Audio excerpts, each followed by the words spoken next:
Baik,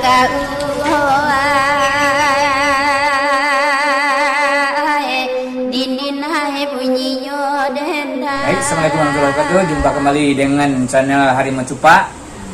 Lalu pada kesempatan kali ini kita kembali bertemu dengan Buya Zuhari Abdullah, seorang tokoh budayawan, seniman, dan berbagai bidang yang lainnya, pengobatan, tentang seni, tentang ekonomi, peternakan, pertanian, begitu banyak hal-hal yang beliau coba rumuskan. Pada kesempatan kali ini kita akan coba berbincang-bincang dengan beliau. Kita akan coba tanya-tanya tentang adat dan budaya Minangkabau. Karena ini begitu menarik, karena banyak pemahaman-pemahaman di luar sana. Contohnya tentang Tambo alam Minangkabau, berbagai penafsiran, berbagai pemahaman tentang Tambo ini. Bahkan ada yang mengatakan bahwa Tambo ini dongeng. Apakah Tambo ini berbicara sejarah, atau berbicara kejadian manusia, atau berbicara adat, atau berbicara apa? Mungkin kita lebih jelas akan kita coba tanya kepada ahlinya. Baik, mungkin begitu Bu ya. Apa kira-kira yang lebih spesifik untuk memulai pembincangan ini Pak Ustaz? Nah, jadi kita kupas adat Minangkabau ini. Ini kalau kita lihat pada falsafahnya adat Basani Sarak, Sarak Basani Kitabuloh, yang katanya dirangkum atau dihimpun di dalam Tambo. Apakah memang begitu atau Tambo ini berbicara tentang apa sebenarnya Bu ya? Jadi terima kasih. Tambo merupakan sebuah rumusan, sebuah warisan dari leluhur sebagai acuan bagi generasi ke generasi dalam memelihara adat dan peradaban. Jadi Tambo adalah rumusan. Ini yang perlu kita pahami secara seksama. Yang dikatakan rumusan merupakan hasil dari berbagai kajian dan penelitian sehingga mampu merumuskan tentang sesuatu, di mana Tambo sebagai rumusan adat. Jadi untuk bisa merumuskan adat maka harus dihasilkan dari berbagai kajian-kajian, di mana adat itu sendiri adalah berbicara tentang sebuah sistem, sebuah aturan yang mengatur kehidupan masyarakat, yang menjaga keteraturan kehidupan dengan berbagai konsep dan aturan sebagainya, yang meliputi berbagai hal seperti sosial, masalah kemaslahatan masyarakat, masalah kesejahteraan, masalah keadilan, dan segala macam. Itu yang dikatakan adat, bagaimana mengatur seluruh aspek kehidupan. Nah, jadi ketika kita berbicara Tambo dalam konsep rumusan, berarti rumusan itu sendiri dihasilkan dari seluruh disiplin ilmu. Jadi selama ini orang-orang membagi beberapa kategori pandangan tentang Tambo. Ada orang yang fanatik dengan Tambo sehingga sangat mengkeramatkan, sangat apa istilahnya, sangat mensaktikan, sakral gitu kan. Tambo itu luar biasa. Jadi Tambo ini apa, berbentuk buku, kitab, atau apa ini? Mungkin itu yang perlu kita pahami terlebih dahulu. Seperti penjelasan saya pada video sebelumnya tentang Sile, di mana sebuah warisan sebagai atau peradaban ketimuran yang memiliki konsep warisan dengan gaya penuturan. Jadi Tambo itu adalah sebuah warisan dalam konsep tuturan, bercerita gitu ya? Bercerita. Jadi inilah yang menjadi identitas budaya ketimuran yang mewariskan berbagai konsep dengan gaya tuturan. Oleh sebab itu maka perlu dirumuskan sehingga nilai-nilai dari warisan itu tidak hilang. Oleh sebab itu warisan-warisan peradaban di ketimuran gaya-gayanya adalah gaya-gaya rumusan untuk memelihara kemurnian dari konsep atau pengetahuan adat. Jadi Tambo itu bukan secara intinya tidak berbentuk tulisan, tapi berbentuk rumusan yang dituturkan. Kemudian di abad-abad pertengahan, bahkan ada yang menyebutkan bahwa Tambo mulai ditulis pada pertengahan abad ke-16. Ada juga yang mengatakan di awal-awal abad ke-9 ke-19. Jadi mulai dituliskan pada awal-awal abad seperti itu. Awalnya hanya berbentuk penuturan cerita mungkin yang diwariskan turun-temurun gitu ya. Iya. Baru belakangan dituliskan.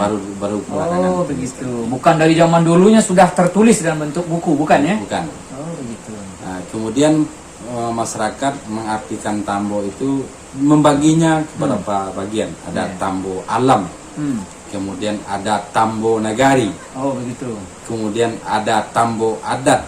Kemudian ada Tambo suku. Jadi banyak jenisnya. Banyak jenisnya. Jadi oleh sebab itu sebagian besar ahli sekarang mengatakan Tambo itu berbicara tentang sejarah. Tapi yang seintinya dari Tambo bukan sekedar sejarah dalam pengertian yang sempit, tapi sejarah dalam pengertian yang sangat luas. Tentang kehidupan manusia. Tentang kehidupan manusia, sejarahnya ilmu pengetahuan, sejarahnya kejadian alam, sejarahnya peradaban, ya sejarah yang dalam arti yang sangat luas. Begitu lengkap berarti ya? Begitu lengkap. Sebab yang dikatakan sejarah, pernah beberapa waktu yang lalu serombongan peneliti dari sebuah universitas datang ke sini yang didampingi oleh seorang dosen bertanya tentang sejarah Minangkabau. Jadi saya berbagai pertanyaan dimunculkan yang ditanyakan ke saya daripada para peneliti tersebut. Dari sekian banyak pertanyaan, sebelum saya menjawab, kemudian saya mencoba mengajukan satu pertanyaan. Karena saya bukan seorang akademisi, saya ingin bertanya apa definisi, apa yang dikatakan sejarah. Nah, kemudian para peneliti ini menjelaskan bahwa sejarah itu adalah masa lalu. Kemudian saya bertanya kembali, apakah yang terjadi 1 detik yang lalu itu tergolong sejarah? Mereka menjawab iya. Jadi kalau memang itu seperti itu sejarah adalah masa lalu, bahkan masuk kategori 1 detik yang lalu, di mana yang tidak itu yang telah kita lalui dan tidak akan berulang, itu kategori sejarah. Kemudian saya karena mereka menjelaskan itu adalah kategori sejarah, kemudian saya bergeser dari tempat duduk semula, saya bertanya, apakah itu juga sejarah? Dari 10 orang yang hadir ketika itu, saya tanya satu persatu. Dan mereka punya persepsi sendiri-sendiri yang berbeda-beda. Kata yang dosennya seperti ini, mungkin Buya capek duduk di sana atau ingin mencoba sensasi lain. Kata yang satu lagi, mungkin ini, mungkin itu segala macam. Banyak persepsinya berarti ya? Banyak persepsinya. Hanya dari bergeser duduk saya sedikit? Baru menggeser duduk. Jadi saya kemudian menjelaskan dengan sedikit tersenyum. Begitulah kehidupan. Jangankan kita berbicara tentang sejarah ratusan tahun yang lalu atau ribuan tahun yang lalu, yang terjadi 1 detik sebagai saudara-saudara sekalian yang sebagai penyaksi sejarah sudah memiliki perbedaan persepsi yang berbeda. Begitu juga dengan saya. Ketika saya selaku pelaku atau pelaku sejarahnya sendiri memberikan penjelasan tergantung dengan situasi yang menjadi kenyataan waktu itu. Jadi mungkin saya bisa memberikan penjelasan karena saya ingin kurang nyaman duduk di sana atau saya ingin mencoba di sini segala macam. Nah, bagaimana kita memahami konsep-konsep seperti ini? Jadi kenapa saya berbicara seperti ini tentang konsep sejarah? Karena banyak dari para peneliti sejarah yang terlibat dalam perdebatan-perdebatan yang terkadang menghilangkan nilai atau esensi dari pelajaran atau kajian sejarah. Apalagi ketika kita berbicara tentang Tambo alam Minangkabau, yang berbicara tentang rumusan peradaban yang diwariskan dalam tuturan, di mana kita sering terjebak dengan perdebatan-perdebatan yang terkadang menghilangkan esensi dari sejarah itu sendiri. Jadi untuk mengetahui tentang sejarah perlu kita tanya diri kita lebih dalam, untuk apa mempelajari sejarah. Sebelum kita punya niat yang ikhlas, sebelum kita memiliki esensi yang tepat, maka pelajaran sejarah hanyalah akan membuang waktu. Padahal sejarah merupakan pelajaran atau kejadian masa lalu yang dapat dijadikan pelajaran untuk menentukan sikap hari ini dan menata masa depan yang lebih baik. Ibarat cermin gitu ya. Inilah esensi dari sejarah.